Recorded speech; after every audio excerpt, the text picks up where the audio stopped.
Welcome back. This is Defender Fabrication. My name's Scott, and this is episode 2 of the Dusty Bird project. What I want to do before we get into any real action working on this car is I'd like to talk about chassis jig. This is not a project that you necessarily have to have a chassis jig to complete, but it definitely will make the project go a lot smoother. You could definitely do this off of a concrete floor, but the downside is that a concrete floor is never really flat enough to reference off of, and you'll do a lot more measuring than what you will if you have some type of a jig. Benefit, of course, to doing off a concrete floor is cost. If you're going to do it one time, then probably it's not worthwhile to invest time or money into making a jig.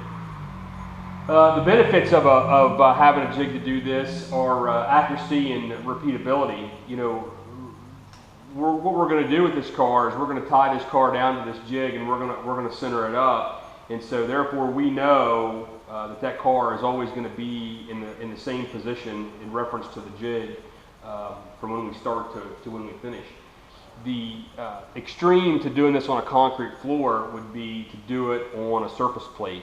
There are a lot of businesses that do this work all the time that will have a large surface plate that is dedicated to doing this kind of work. The downside of a surface plate is cost and weight. I don't know what a surface plate large enough to put a door car on would cost. I know that I've seen them used for $4,000 and $5,000. The other downside to a surface plate is the weight. A surface plate large enough for a door car is going to weigh close to 20,000 pounds or more, and not only is that a problem if you need to move it, which you're probably not going to do. If you're going to dedicate yourself to doing this kind of work enough that you're going to buy a surface plate, you're going to put it in one spot, and you're going to leave it. When it's delivered, how are you going to get it off the truck? It takes a pretty special piece of equipment to move around 20,000 pounds.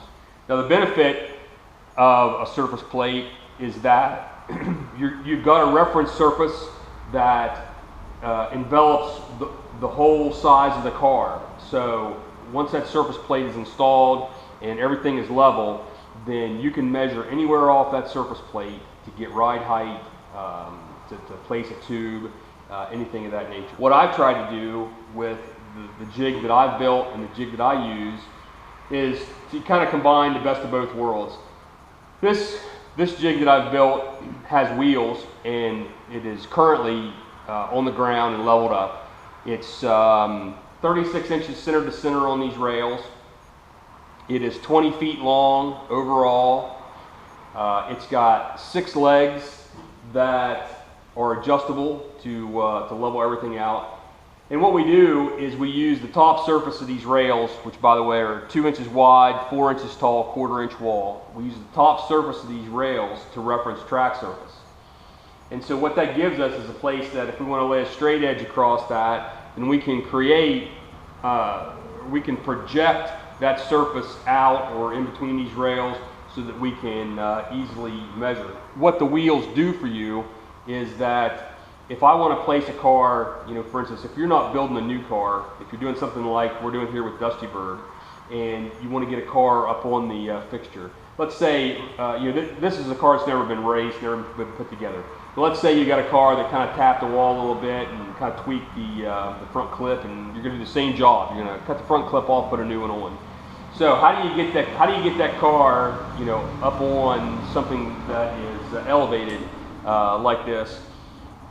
Well, what I do is I use a 2-post lift and raise the car, put the jig underneath of it, drop the car down, and then you can roll the jig to where you need it.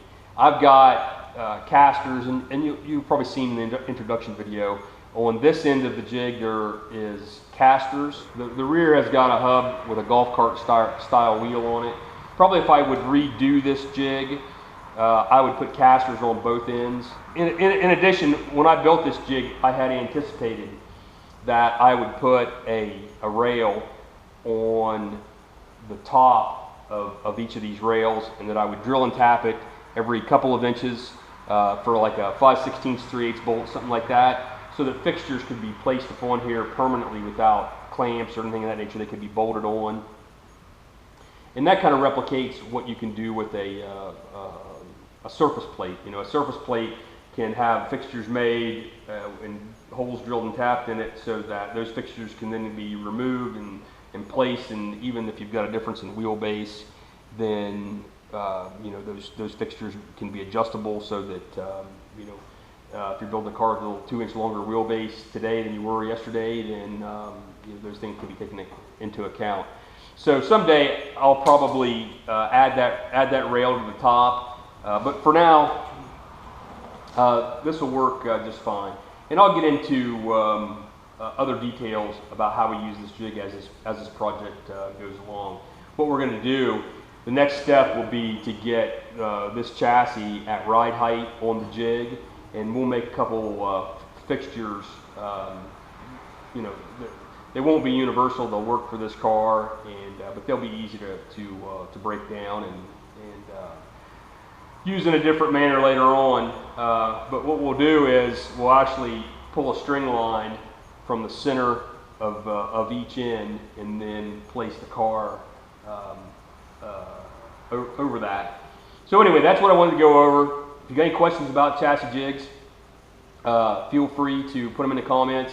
If there's something I didn't cover, something I didn't think about, then feel free to comment, and we'll discuss it. I'm not the be-all, end-all on this kind of work. I'm just doing this because I remember what it was like to try to learn how to figure out how to do this kind of stuff, and if it'll help somebody else out, maybe shorten their learning curve, that's what it's all about. So hey, listen, thanks for watching. Tune in for the next video, which will be ride height for this chassis, and we'll go on from there and replace this front clip. And if you don't care, give it a thumbs up and subscribe so you don't miss the next videos. Thanks for watching.